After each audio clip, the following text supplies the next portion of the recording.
Hello, everyone. My name is Michael. I'll be walking you through my digital portfolio.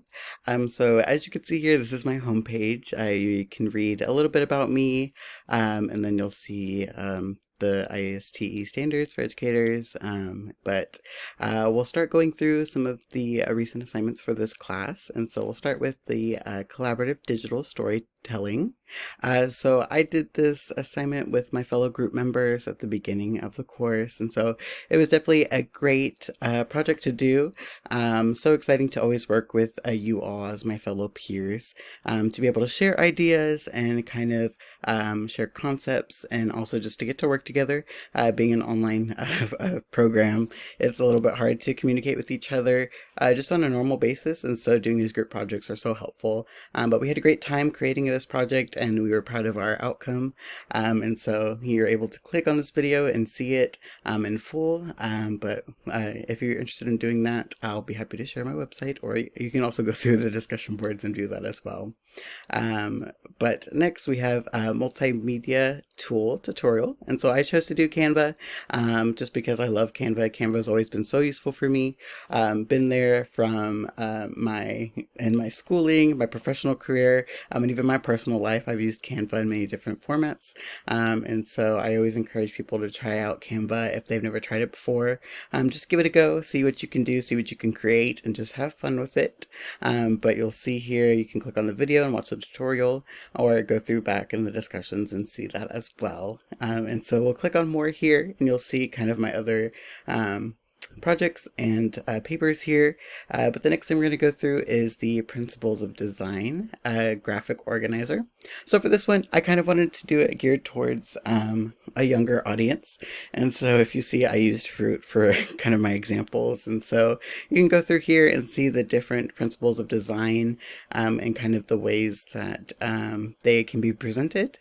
And so we'll scroll down all the way through to the end. And so learning these design principles are so key for really understanding on how to create different design methods and being able to truly capture your audience, and being able to find new ways to make your presentations, anything that you're working on that has a visual aspect, and making those more interesting, and being able just to truly reel in your audience.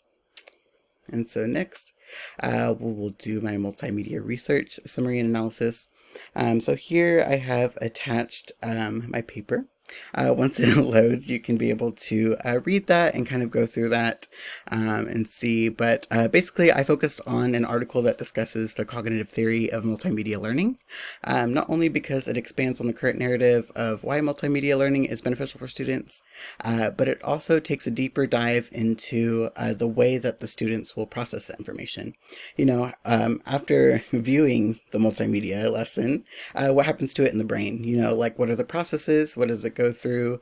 And kind of the different cognitive theories that it takes from to show how how multimedia truly does impact the brain of the students, and how they're able to obtain that information, store that information, process it, and be able to recall that for future application. And so if you scroll through here, you'll see my whole paper and be able to see the article and the different resources that I chose as well.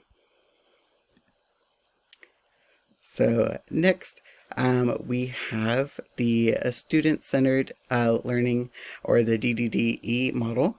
And so here you'll see my attached outline, and you can go through that. I chose to do a 10th grade geometry project. And so basically the project that I chose focuses on nets. So for those of us who remember, nets are the kind of broken down version of a 3D model. And so they learn how to create that model from a net to the three-dimensional shape. And then they also have to create a digital format presentation that shows you how to go from net to model. And so in here, I have all my explanations, the templates, the rubrics, and stuff like that. But the reason why I chose this is actually because geometry was one of my favorite subjects in high school. And so I also wanted to dedicate this to my own geometry teacher. He actually passed away earlier this year from cancer, and so I just wanted to dedicate this assignment towards him. He had a great impact on my life, and so I'm hoping He's one of my motivators to impact students of today. And so I just want to thank him for that. And I know that he is up there watching me. And so I hope he enjoyed this presentation as well. And I hope he's proud of it.